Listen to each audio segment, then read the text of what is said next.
Probably the thing that's brought me the most joy in my entire life is gratitude. I think I am a happier person today because I'm a grateful person. And I made a commitment to the Lord a long time ago, and I said, God, I will be grateful when no one else around me is grateful.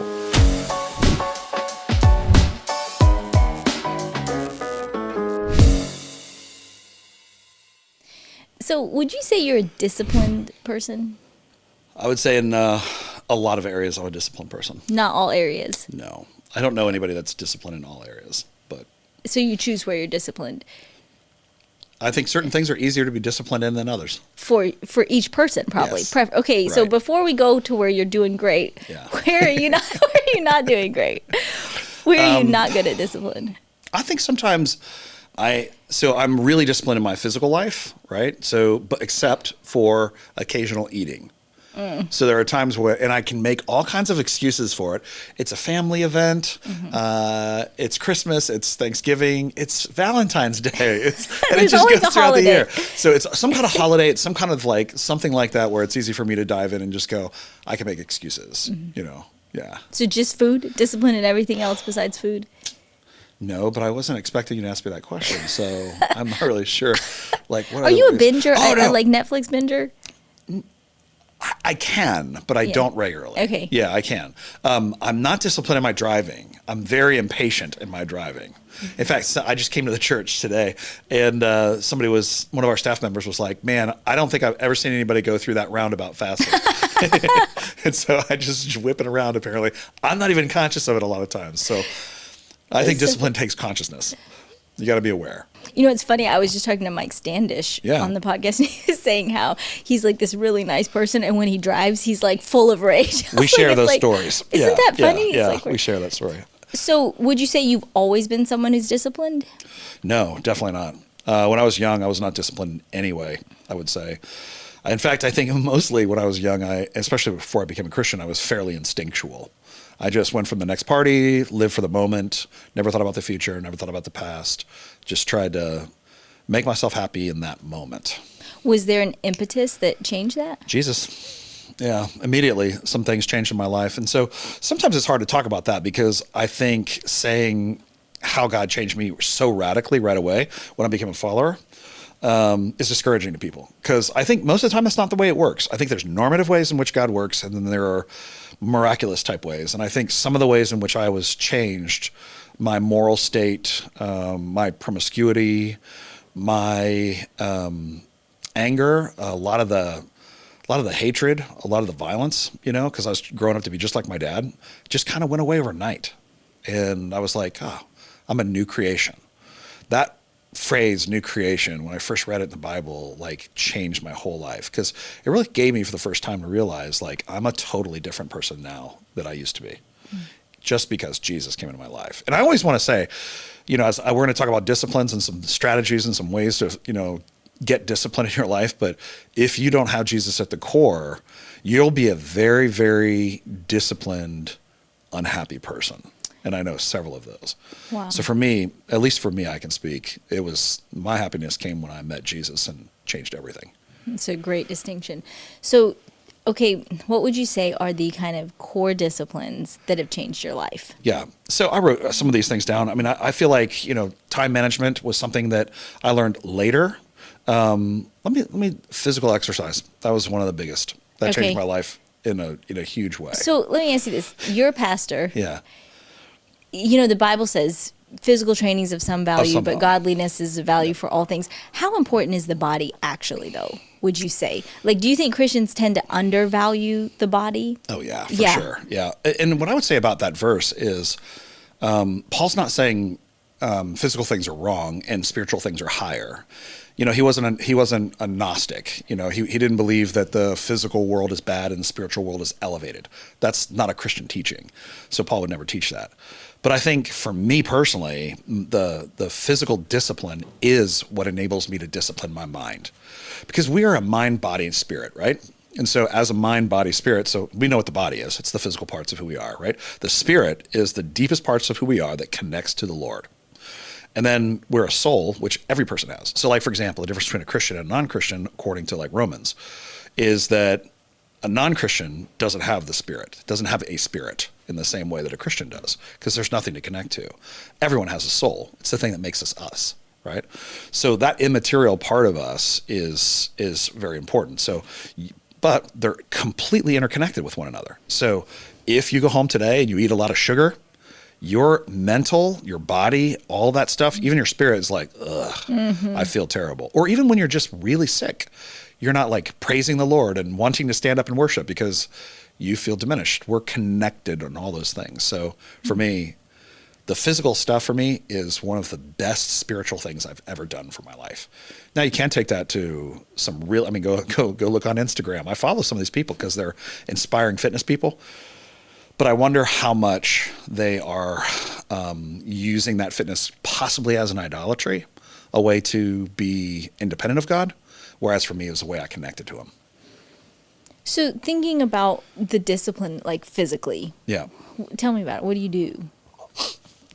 You want my workout regime? I mean, is it for you, like when you got serious about your health, is it like you hit the gym every single day? Like, let's just pretend this. Let's say I come to you and I'm like, Pastor, my life's a mess. Like, I want to get better. I want to change. And you say, well, what are you doing physically? I'm like, nothing. Right. Where would you tell me to start? So today, if I was a therapist, and one of the things I would do is I would do the same kind of psychology that I did before, but I would also add nutrition and physical stuff. Today, you didn't used to add that? No. It wasn't a thing. It wasn't a high focus when I was counseling. And now there are nutritional psychiatrists and all kinds of stuff like that. So, because I think we're understanding better that there's a connection between the body and the spirit, the body and the soul. And I think if somebody came in and asked that question, I would first talk about the spiritual components of it, right?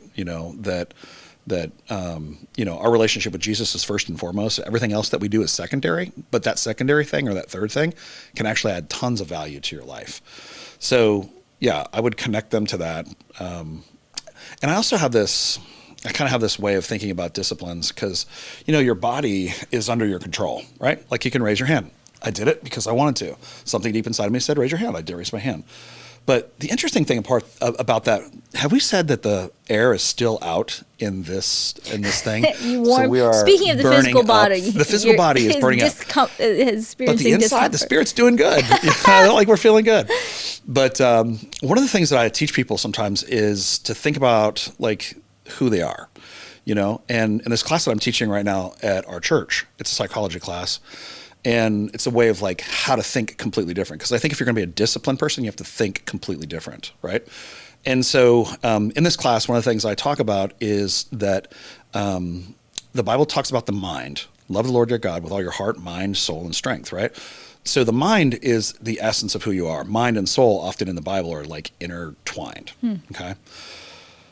But when we think about ourselves today, because of some very kind of narrow psychology, we have a tendency to think about ourselves wrong. The narrow psychology is kind of the medical model of psychology. So if you go to a psychiatrist today, now remember psychiatrists are the medical doctors. If you went to a psychiatrist today and said, I'm depressed, I'm anxious, I'm fearful, I'm worried, they would give you medication. Right. How many times? 100% of the time. Now, there are very few psychiatrists who will talk to you or do this because they do psychopharmacology. And it's based on this premise that like our entire body, our entire mind, our spirit, because remember, like it's just all one thing, has some kind of dysregulation. And the idea is I've got bad neurotransmitters, I don't have enough serotonin, I have too much dopamine, I have whatever it is. And so they're regulating these things. The problem with that is that once you get a diagnosis, you think, oh, I've solved my problem. But you really haven't solved any problem. You're just taking medication. So I've always told people, plus long-term use of these drugs actually atrophy the brain over time. And so I've always told people that medications, like psychiatric medications, I think they're helpful for like the transition. But you should always be in counseling and learning different ways of thinking, becoming a more disciplined person, right? And I think when we think about that, the better way of thinking about that is that my brain is not who I am. And there's a great book on this. Jeffrey Schwartz is a psychiatrist out at UCLA. He wrote a book called You Are Not Your Brain. And I didn't know this, but one of my friends at the church actually is a doctor, and he knows him. And he's like, "Did you know he's a Christian?" I said, "I did not know." But now that I look back on the book, I'm like, this makes sense. He's like, "You're not your brain. We are a mind, not a brain. The mind is the spiritual part. And we know this because of what we believe as Christians. We believe that when we die in this life, we go on to the next life and we're still us. We don't just, like a Buddhist, disappear into the ether. We don't become one with the consciousness of the world. We are still, Gene and Mike when we get there. New body, resurrected, the whole thing, right? And it's awesome. But our brain here will deteriorate and decay. We're not our brains. We're more than that. And so when you begin to understand that, now I can see my brain. This is what I do all the time. I see my brain as my obedient servant. And the crazy thing about your obedient servant, your brain, is that it's not moral or immoral. It will do exactly what you tell it to do. So if you're a super disciplined person and you've been an undisciplined person for a long time, it's going to be easier for you to be an undisciplined person, right? But the more disciplined you become in your life, you tell it over and over again. This is how we change. We tell ourselves over and over again, I'm going to change. I'm going to change. Unless God does some kind of like miraculous change in your life, which he can do. The normal way in which this happens is we repeat things to ourselves over and over again. And we're doing this thousands of times a day, and most of us have no consciousness of it whatsoever. And we just think, this is me. But no, a lot of that's the brokenness from your past. A lot of that's the old messages that you were given. And those messages, you repeat to yourself over and over again. They string together certain things in the brain. And in this book, he calls it Hebb's Law. Hebb's Law says that neurons in the brain that fire together in proximity to each other wire together, right? And in doing so, you create patterns of behavior. So how do you change? You have to unwind those things. Give me an example of that. Yeah. So when I was a kid, my friend Mark taught me how to drive stick shift, right? And I was terrible at it. I mean, it was awful. We drove down this road. I still can't drive stick shift. Can you not? No. Really? I can teach you how to drive stick shift. It's not as hard as you think, but it's interesting that both of us found it difficult at one point, right? And that is because when you begin to do something new, you're creating new neurons, new pathways. And that's what makes it hard. It's always harder to do something new than it is to do something familiar. Okay. So essentially I'm driving down the road and I'm just cramming it into gear. It's going, it's messing everything up. And I just can't get it down. We're going back and forth. Mark's laughing. It's a great time, but I probably screwed up his car at some point, And, but one day, we go out there again and I get it into gear and then I do it again. I get it again. Now it doesn't matter what car it is. I can get in that car and I can drive a stick shift. And now what I'm paying attention to is not one clutch, gas. I'm not doing that at all. That's not even any of my consciousness. All I'm doing is listening to the engine and my body's performing the function. So it's automated. It's automated. What does that look like from take it into the realm now of counseling or something else? Yeah. So like the thoughts I'm having every day. Fitness thing that we were talking about, right? So sometimes in your life you get these these moments of clarity. I went to the doctor. She said, "Hey, you're super overweight. You're going to be diabetic." And I was like, that is going to hurt me. She said, next time you come back, I'm going to start shooting you with insulin. And so she gave me 3 months and I basically was able to turn that around. And I started by lifting weights and I was terrible at it. Weak and How much unable. Did you lift the first time you tried to lift? Well, it depends on what you're lifting. How much can I bench press? 135. Oh. Yeah, no, I know it's a shame. It's I was a shame. Gonna do that no matter what you said. I know you were. It's terrible. Well, the bar is 45. It is, right? And so I'm trying what 135 do is 45 and a 45. Okay. Yeah, it's not a lot of weight. Okay. It's like I should what say I lift now. it is a lot of. I'm just yeah, that's right. Just push up and down. It is a. I should clarify that 135 pounds is a lot of weight for other people. It depends. Well, when I started I weightlifted in high school. I do. I started with the bar. It was literally can you bench the bar? But but I didn't weigh a lot, so it was different. But keep going. Okay, you started. You were terrible. Yeah, I was terrible at it, and I just showed up and did it again and again. Why? Because I had a goal in front of me, which was I don't want to be a diabetic. This is going to hurt me. I have these goals to finish well, and that was robbing me of my future. And so that was a motivation for me to put a discipline in my life. And the pain that I experienced at the gym was not as bad as the pain of not finishing well. And so that's one of the things that makes us grow is we make ourselves a bigger target down the road. We want something more than we want the discomfort right now. I guess I was trying to figure out in my mind what that thought was because you said, we think these same thoughts. We don't even realize we think them all the time. Yep. Then the neurons that fire together wire together. So what I'm trying to wrap my mind around, what is that thought like that changed for you? It can be any, that thought. For example, the thought for me was, this is terrible. I don't want to do it. No, the thought for me was, if I don't get myself into shape and learn how to take care of myself physically, I won't be there for my kids and my family down the road. That was the thought. And so for me, that being there for my kids and the family and finishing well is a higher value to me than being uncomfortable and sore all the time. And I'm uncomfortable. I'm not uncomfortable. I like the soreness now. Like, I've gotten used to it, and I can lift so much more than I used to lift before. And that's just because it is just a choice that I made over and over again. And now, whenever I think about not going to the gym, there's something in my brain that goes, that's not what we do. We go to the gym. You know, you wired together that new pathway. And that's just with one thing. It can be with anything in your life. Okay, so talk me through some of your other disciplines. So physical fitness is one that's been life-changing for you. For sure. What else? Scripture reading. It started when I was younger, when I was 18 years old. I first read the Bible when I was 18, and I opened it, and I just remember looking at it and thinking to myself, I don't understand any of this. I think I opened it to like Lamentations or, something like that. Not a great place. I didn't have anybody to teach me, so I just didn't know. So I opened it up, and I'm like, God, I was praying, God, I don't know anything about this. And I feel like the Lord was like, you have my mind. Like, you have the mind of Christ. Like, I will help you with this. And I started reading more of it, because again, I wanted to be like Jesus. And that's the only, that's the most direct route to be more like Jesus, was knowing scriptures. Do you still do the same? Like, what does it look like today for you? Like your discipline of scripture reading? Sure.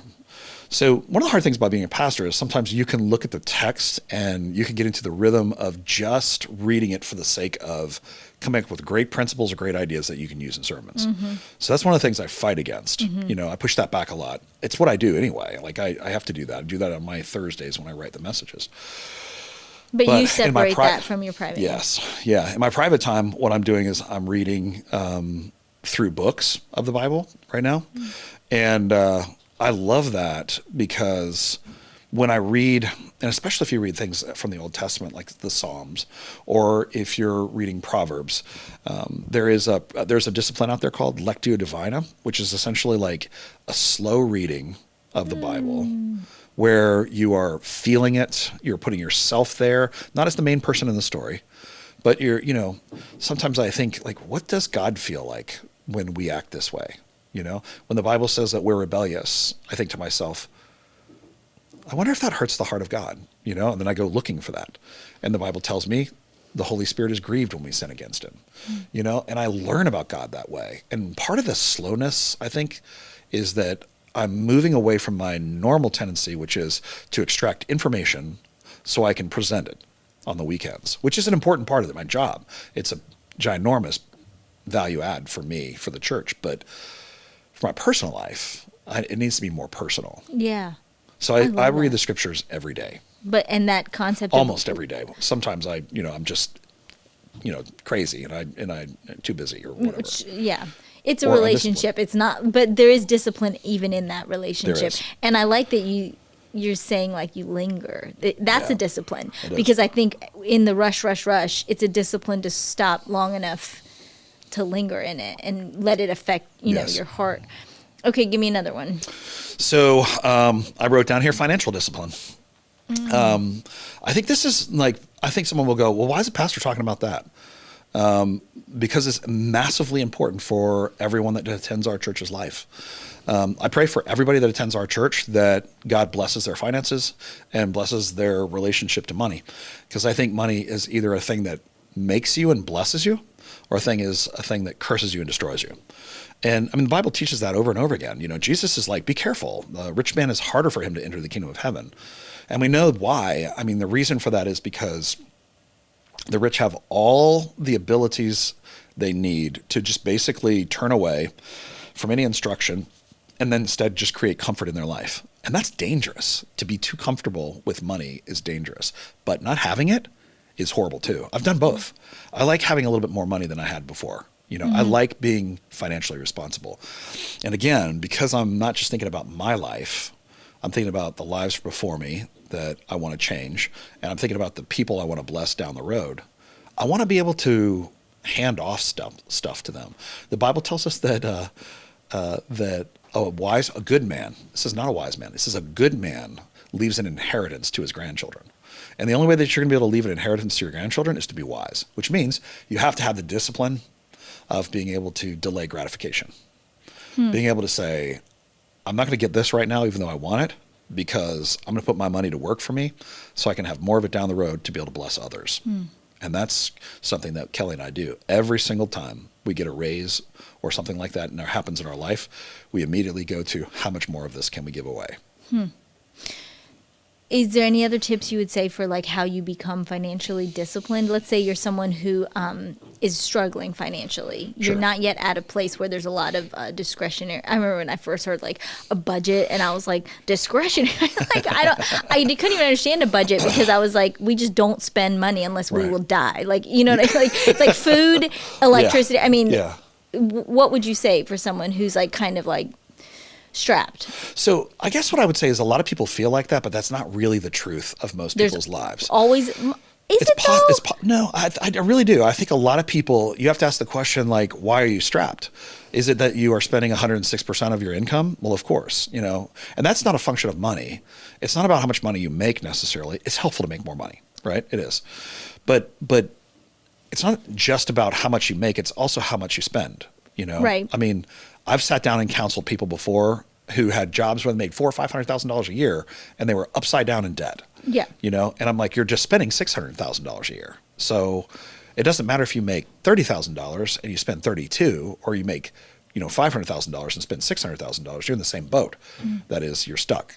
So I think part of the discipline of finances is making sure that you can say, this is the lifestyle I want. And it's really wise at some point to choose, like, this is the level that I'm going to live my life, right? And from this level, everything above this, I'm going to give it away.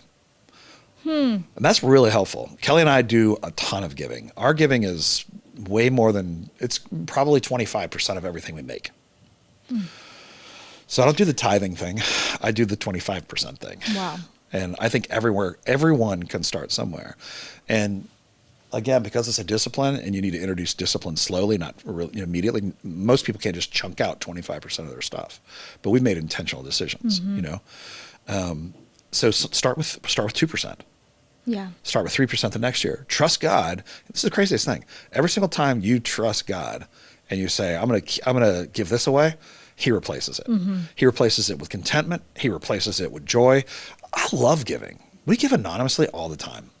And I just think it's such a blessing. You know, it's funny because all of these disciplines could absolutely have a complete hold on you. Exercise could be your God. Yep. Money could be your God. And I remember talking to a guy who was like, because I have always kind of grown up with a scarcity mindset. Right. You know, I didn't grow up with parents who made tons of money, and they were faithful with what they had, but it wasn't like we were just doing whatever we wanted. Sure. So to me, money means safety, so I don't want to give it away. I don't want to spend it. And this guy was very similar. But that's the danger, right? He said, he's like, how did you break out of that? And I really thought about it, and I was like, giving. Yeah. Giving was actually the way that's that great. it loosened its grip on me. Yep. Like, I think that's part of the discipline. It's paradoxical. I mean, again, like Yeah. this is what I mean by like you have to live a life of delayed gratification. I read a book by a psychiatrist named M. Scott Peck when I was 16 years old, before I was a Christian. And one of the chapters is delayed gratification. I'll never, ever forget that, because what I recognized is I was completely living for myself in the moment. And then when I read that, I thought, if I continue to live for myself in every single moment of every time of my life, I'm never going to build anything with my life. I'm only going to have what I have right now. And so when we started putting stuff away, we started saving. We started investing when we were 22.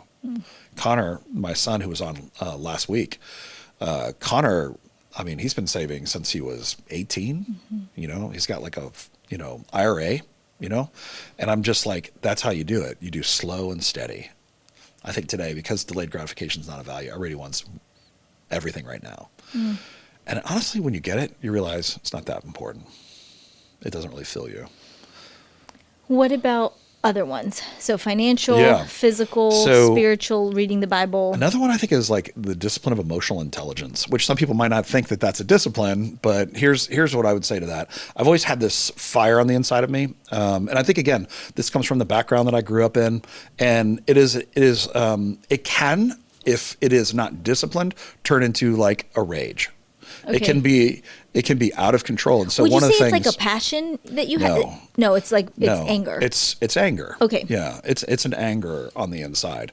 And the good news is I feel like the Holy Spirit has disciplined it and been favorable towards me and gotten a hold of a lot of that. But I still think there's a part where he's like, I want you to surrender this to me.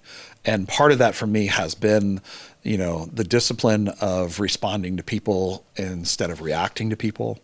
Some of that has been, Mike, you have to listen to everyone around you before you talk or you make a decision. Because often what happens in that room is going to be better than what you thought at the very beginning. So for me, emotional intelligence is also a discipline, I think, because you're considering the other people around you before you're considering yourself. And most of us consider ourselves first. We just think, what do I want? And then we go off of that. Whereas I think sometimes if you're going to be a help and a blessing to other people, you have to take in consideration the way that they react to the world. Like I have some people that are I love them, and they're very intelligent, but they're slow. They're slow thinkers and processors, and it kind of drives me insane by my nature. Lights the fire. Yeah, it lights the fire. I'm like, make a decision. Let's go. This is not hard. We can brainstorm out loud right now, and they can't. Yeah. And it's not a question of intelligence or non-intelligence. Sure. It's just a question of wiring. In fact, you could say that maybe people who can't do that really well are even more intelligent because they're processing and weighing everything in the long run. So, I look at my temperament and realize my temperament's not a right temperament, it's Mike's temperament. And so I have to be emotionally intelligent by reading other people and adapting myself in those moments to them, which is a little bit different than like a people pleaser, which would say, because I don't have a whole lot in me that's like, I need to impress you, I need your approval, those kind of things. Everybody likes when someone says, hey, you did a good job. But I'm not wired to be pulled in a certain direction because of the group of people going in this direction, right? And so for me, I have to discipline myself to say, make sure you're not always going your way, because your way is just one way, and everybody's emotional intelligence is different. Right. So I was just thinking, if I was applying that, the way I develop a discipline of emotional intelligence could look very different in my life than the way you develop emotional intelligence. Yes, 100%. Yeah. I think it's hard to think through that like systematically. Like get physically healthy. My mind, okay, you go to the gym, you eat well, but develop emotional intelligence as a discipline. How do you scaffold up to that? Like what would the steps be? Yeah, I guess we would look at first to build the ladder, if you will. What is the inappropriate version of it? Right?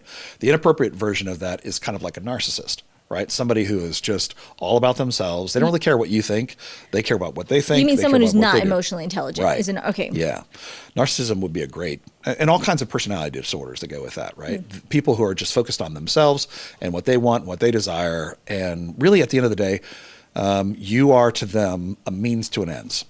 And I think emotional intelligence realizes that you and I are not the center of our world. And I also think Jesus helps a lot with this too.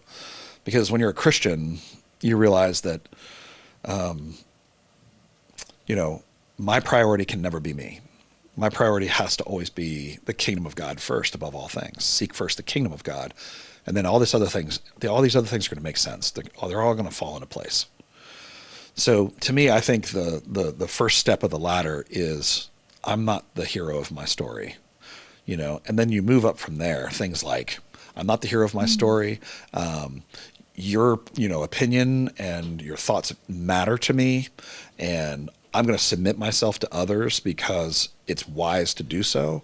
And you're making your way up that ladder until eventually you get to the place where you're like, I really care about people, and I really am not the center of the world and don't need to always be. This goes back to that whole training your brain. Like Yes, you're it saying, does. it's like you're wiring your brain to say, I'm not the center of the world. That's right. I'm not the hero of my story. Yeah. All those thoughts to replace. Okay. Yeah. What else? Were you going to say something else on that before? No. Any other disciplines, core foundational disciplines? Yeah. Probably the thing that's brought me the most joy in my entire life is gratitude. I think I am a happier person today because I'm a grateful person. And I made a commitment to the Lord a long time ago, and I said, God, I will be grateful when no one else around me is grateful. I'll be grateful for things that other people walk by and assume just should happen. Like the other day, I was driving through Texas, and I was on one of their highways, and their highways are just atrocious. I mean, I was in a car, I was driving very fast down the highway, and the concrete goes like this, and it's like being on a roller coaster. I mean, the car's bouncing around. I mean, and I talked to my friends about it. They're like, yeah, we're on clay in Dallas, and so everything shifts. And I'm like, ugh. And then I thought to myself, thank you that there are roads and I'm not driving through a cow pasture. Yeah. Thank you. And I just went back. So every time I find myself complaining about something, I turn it back around and I go, no, Lord, that's not the right way for me to think. Thank you for this and thank you for that. For me, it's small things too. Like it can be a freshly mowed lawn that I didn't mow. And I walk out and I look at it, I'm like, thank you for this, God. It can be rain. I love thunderstorms. I mean, anything that just stirs my heart, I thank him for. And generally, it's like really small things. I don't thank him for world peace because we don't have it. I don't thank him for general things. It's always specific, and it's multiple times a day. It's really, really hard to be grateful and complaining at the same time. Brennan Manning in his book Ruthless Trust says that the number one outworking, like the proof of trust, is gratitude. Really? Yeah. That's like great. You think about it, if you really, really trust God, you will have a life marked by gratitude. Yeah. It's just like I remember reading a book by Nancy Lee DeMoss, who's now Nancy, I can't pronounce her last name, but it was called Choosing Gratitude, and it was the first time that I really saw gratitude as being powerful. Not just like that sweet, like Hallmarky, but like it has the power to pull you out of really dark thoughts and all kinds of things. But it's a discipline. You have to cultivate it. Yeah, you do. You have to practice it. And I think when we're talking about disciplines, that's what we're talking about. We're talking about spiritual, physical, emotional practices. And I always want to put that word practice in there because I think, again, these things don't come naturally because we're not wired for them that way. I mean, some of us grew up with parents that were just grateful all the time. And because of that, we're like easily grateful.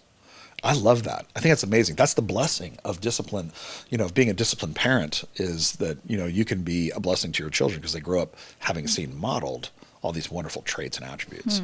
But again, our brain is wired to be our obedient servant. And if we're constantly telling it terrible things like, I can't delay my gratification, or I have this problem in my life, then guess what? Your brain goes to work finding the evidence to support that thing you keep telling yourself. And if you flip it around, so that's how everything falls apart. But if you flip it around and you tell your brain, I'm not an athlete right now, but I'm going to be. Your brain starts looking for information about that. You want to try it with me? Okay, so I'll tell you where I'm not disciplined. Okay. I think it's going to surprise you. Yeah. I feel like I'm not very disciplined in time management, which would be surprising because I think the average person would think, because the people closest to me would say I work a lot, but I think that's the evidence of it not being. So, and then the flip side to that is like, because I overwork probably, I don't like shutting it off. When Clint is out of town, my husband, I just want to stay up super late at night. I could totally binge a show. I could eat garbage Clint is disciplined about food and stuff. I barely. I've had some lunches with him where it's not disciplined. Well, Clint loves food. He does love food. I am very utilitarian about it. I don't care about food. So during the day I want to work. I barely eat. I'm always starving. And then by the end of the night, I'm finally off the clock. I could stay up till 2 a.m. and I could eat gummy bears and then I feel horrible. And one night I was like, man, if Clint was here, he would tell me to go to bed. But because he's not, I feel like garbage. So do your mind thing with me. What would you say? Well, first of all, it's not a Jedi mind trick. You but are like, disciplined. What is that? What is that? Yeah, if you could, that'd be a lot better. That's right. What is the thing in my brain that is like broken? Yeah. Am I telling myself you work too hard? Well, first of all, telling yourself that your brain is broken is part of the problem. So that's not good. I think the first thing that we would probably want to say is, is this something that you really want to do? Because we do a lot of the things that we do. We have that's a discipline. Like when he's gone, I do this. Discipline is any pattern that you do over and over and over again. Undisciplined. It's like, woohoo! You have the discipline of being undisciplined. That's what I mean. Like you've done this thing over and over and over again. Yeah. It's what makes you feel good in the moment. The question is, are you ready to let go of those feelings for something better down the road? So I get happy because I get to eat. I have freedom because no one's asking me questions. I get free. I don't have to take care of Clint and make his dinner. I get to take care of me, do all that stuff. None of that's bad. But if that bothers you and that's something that you're thinking to yourself, this makes me an undisciplined person, in eating or whatever, or time management, then on the other side of that, you have to ask your question, what is my goal? Like, what do I want to replace that with? So for me, go back to the medicine thing. I'm going to be diabetic. This is terrible, but it wasn't enough to change me. What changed me was when I said, I want to be there for my kids and my family. I want to provide for them all the days of their life as well as I can. So what's the thing for you? If you don't have that thing, it's going to be hard to make the change. I think I don't want to give my kids the worst version of me. And the truth is, if you stay up till 2 a.m. and then you just sleep in as late as you possibly can, and then you work constantly, it's not a good version of you. And I heard this reel the other day where this guy was saying, like, imagine if when you were born, you were given a little human and you were told your sole job, your whole life is to care for this human. The human's you, obviously. And it was a way of externalizing it. And so I started thinking about, like, at night, it's like this poor little human needs to sleep. Right. She doesn't need to keep doing all this other stuff. The human needs to go to bed, even though she'd rather stay up really late or whatever. And this human needs to eat, and she needs to eat something good for her. And this human needs to exercise. And I was just thinking, I was kind of sad. Like, I think Clint takes better care of his human than I do of mine. I don't know if that's even a female thing somewhere in there. Like, I don't know. Do you know what I mean? Like, Clint doesn't have a problem putting his needs first. If that sounds terrible, but like, he doesn't have a problem, like, taking good care of himself. And sometimes I think I swing one way or the other. Yeah. But well, I think the first thing to do is to address like what the payoff is for it. That's important to recognize. Like I said, that's why I went to the payoffs right away. The payoff is I have freedom. I can eat what I want. I can stay up as late as I want. When you're staying up late, the girls are asleep, so no one's asking you for anything, which is one of the hardest things about being a mom. There's always someone, and then when you have a husband, they're also asking you. I'm asking Kelly for things, and so there's a point where I think you get to this place where you're like, no one's asking me anything. Exactly. It's peaceful, so that's the payoff. But you have to ask yourself, if you want to make that change, is a bunch of other people and what they think about you enough for you to make the change? I think it's not. You have to come up with something internally to say, this is what I want down the road, where me being lacking in time discipline, time management, is going to stop me from getting that thing. So like, for example, you are a tremendous writer. And I don't know if a lot of people know that about you, but you're a great writer and you got books in you. And who could be writing books if she was healthy and, had a little bit more time I hear you. management? I have to find that thing. You have to find whatever that thing is. Yeah, whatever. It may not be the books. It could be whatever that is. But until you have that thing, you're not going to get you're disciplined. not going to do discipline. Yeah. Interesting. Yeah. That's really good. Do you have any others that pop into your mind? I don't know if I think I might have been the... Do you have a good definition of discipline? Well, I guess it just depends on how you use the word discipline. So you can use the word discipline as repeated things that you do over and over again. That's possibly how I've been talking about disciplines during our conversation. You could also talk about discipline in a kind of negative way, which is more like a way in which you're punitive towards yourself, which is what we're not talking about. So I would say that disciplines are anything that you do over and over and over to meet a goal. And so again, for me, it's meeting the goals down the road that inspire me to do the things right now. Because every day has pain in it. Every day has hardship in it. Every day is difficult. But you can push through those hardships and difficulties if on the other side, there's something available to you. I mean, this is how early Christians thought in the Bible, I consider these present sufferings nothing compared to the surpassing greatness of knowing Christ Jesus as Lord. It's the same concept. This thing, Paul's like, I can get through this life. And his life was beatings, shipwrecked twice. Who gets on a ship after you do that one time? Stoned and left for dead. I mean, Paul had a rough life, and he's like, it doesn't matter. I can get through all this stuff. I can be disciplined through this life if only I arrive one day to meet Jesus face to face. Interesting. I told you I was reading this book, Hidden Potential. Yep. And he talks about how they've done all these studies. It's interesting because it's a slightly different take on discipline, where athletes, it used to be this belief you have to be super disciplined, shoot 1 million 3-pointers if you want to.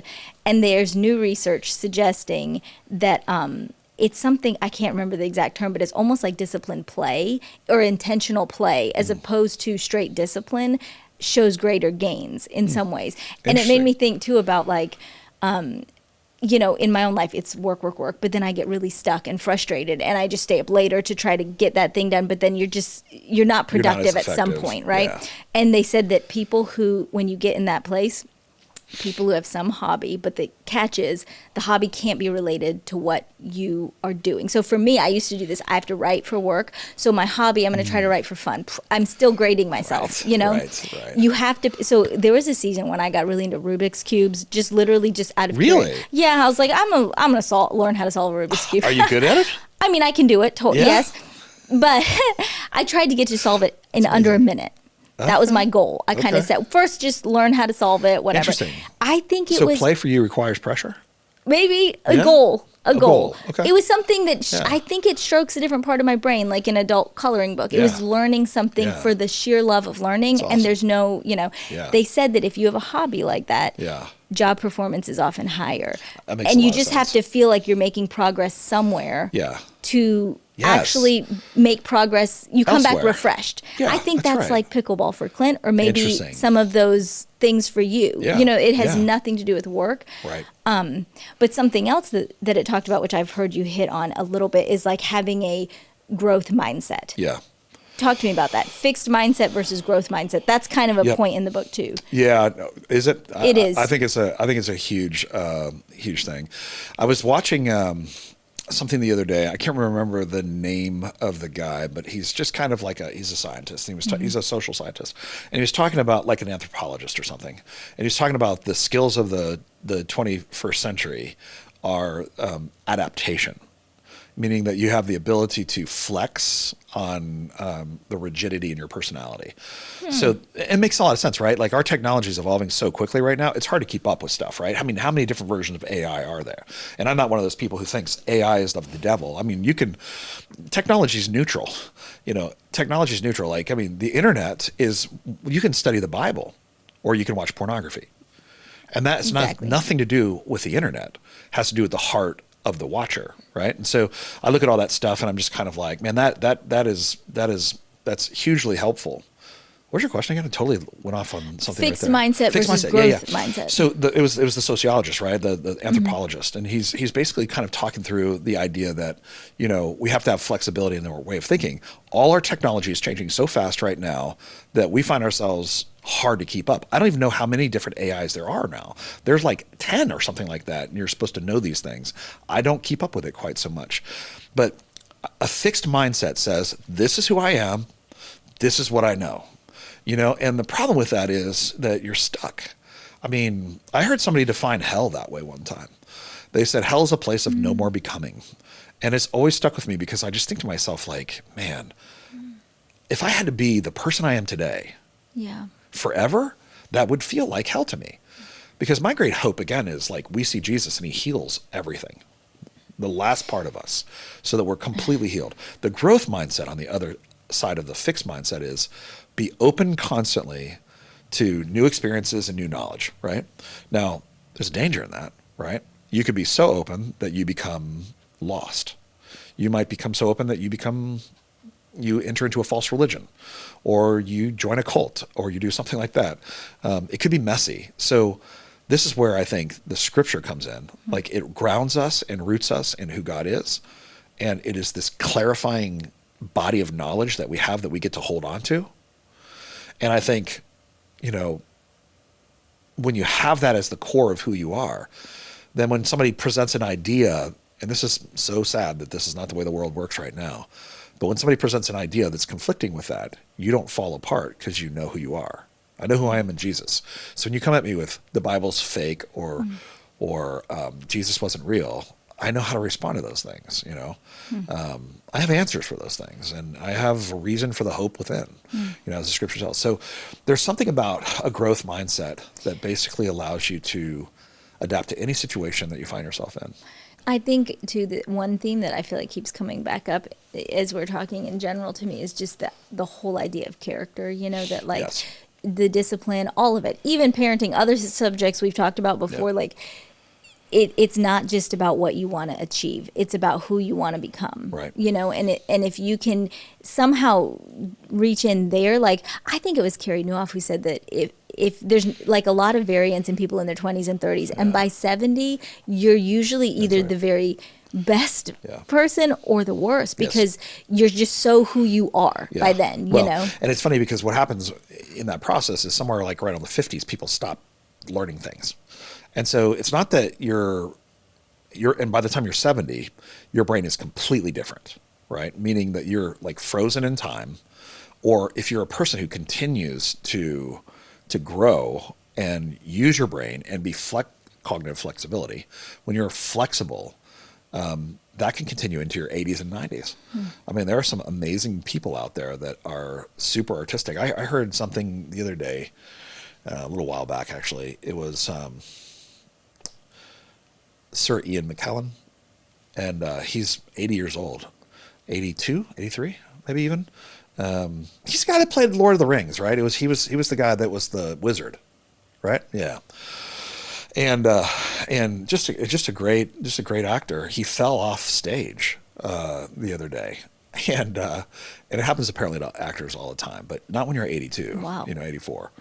And his response to it was so funny and so engaging, and so like I was just like, that's incredible, And I was flipping through Instagram the other day, and he showed up, and he was with all the guy Elijah Wood, all the people that were part of the whole, The Hobbit and all that. And these guys were asking him questions, and then he just quoted a long monologue from the movie right off. I mean, he's in his clothes like this, and he quotes it. And by the time that it was done, everyone was like, "Oh, that was so powerful," And he's engaged. I mean, he's not probably what I want to be when I grow up, but your brain can continue to grow and develop until the day you die. Yeah, it's like Unless a you stop plant. using it. Yes, I remember learning that. Like, it's not like a machine; it's like a plant. That's It right. is like alive and changing Yep. and regenerative. So, would you say? What would you say are just simple steps? Let's say someone who, like you, were back in the day, not very disciplined person. Right. I want to become more disciplined. Yep. Break it down for me, like some simple steps we can start taking today. Yeah. Fall in love with a new picture for your life. That's it. Like start there. I mean, you're just like we talked about before, until you have this thing over here, what you're shooting for, then you're not going to make changes. Why? Because the changes that you're in right now are comfortable. I think I heard somebody say one time that the soul craves change. Sorry, the soul craves growth, but the brain craves easy. And I think that is definitely true. And they're like, that's why there's a dissonance inside you. You got both these things inside of you, right? And so for me, like, I feel like Powerful. I know, right? Yes. How does it strike you? That's just me embedded, like deep in my soul, it does crave growth. Yes. But my brain is saying it's much easier to eat the gummy worms and watch TV late and just sort of numb. You know what I'm That's saying? right. Like, No, 100%. it's easy. Yes. And by that point, probably if I was saying internal records in my mind, it's like I've earned this because Yeah. I've worked so hard all day that, Yeah. do you know what I mean? It's so easy to rationalize those things. Yeah. 100%. Yeah. But I think you got to have a better picture of your future. And so maybe the first step towards being a little bit more disciplined in this way is choose a target and define the target clearly, right? Meaning I want to be rich, and then figure out how to be rich. Or, that's not a great goal according to the Bible necessarily, but how about if I was to be rich so that I could give most of my money away and serve the church? That's a good goal. Or what if I was to be a kind man to my children all the days of my life and grow up and be a great grandfather and bless my family? That would be a thing.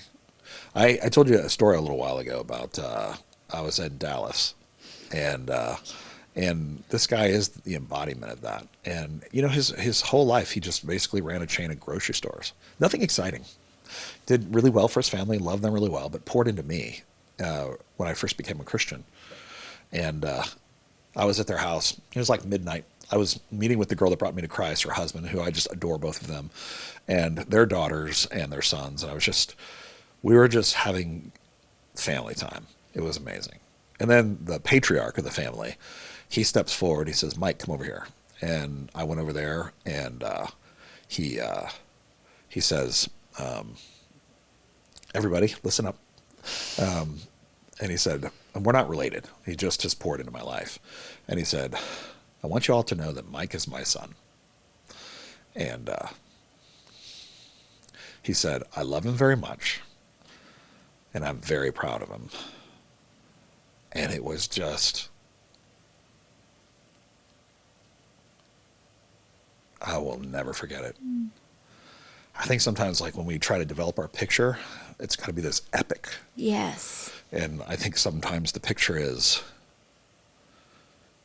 can I be a blessing? I want that for my life. Because guaranteed he wasn't saying he's proud of you because you built some big church. No. He's proud of who you've become. 100%. The man that you are. 100%. And that's what you're saying with that vision for your life. I mean. Yeah. It doesn't have to be a great and glorious vision. You don't have to conquer kingdoms. In fact, the great thing about that is I think it's Hebrews 11. It's just list, right? And it's all these people who were commended for their faith, right? And in that list, the first part starts off with some of them conquered kingdoms, and some of them routed battles. They fought for the people who were lost, and they got them back. And then the last part, as it switches, and then it just switches, all of a sudden it goes, and some were sawed in two. You're like, wait, what? You're like, wait, what? Yes. Because it's all this beautiful epic stuff, and then it's like, some were sawed in two. Some lived in holes and poverty. Some lived, and it's just a tragic tale. And then it says at the very bottom, and all of them were commended for their faith. So some of our lives might be these epic tales. And if that's how the Lord's leading you, press into that. But some of us, I think, we want to be remembered not for the epic tale, but for the fingerprint on the family. I know that's true for me. And neither one of those are right. It's just what God's doing in you.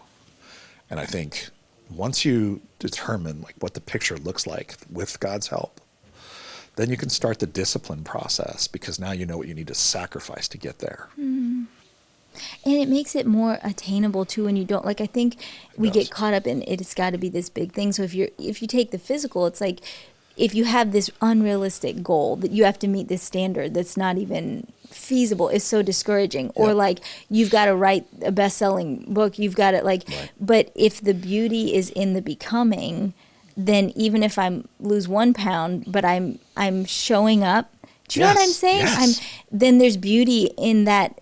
And I think even in that process, we commune with God and we become more of who we're meant to be, who we're called to be. Yeah. Maybe that's really the goal.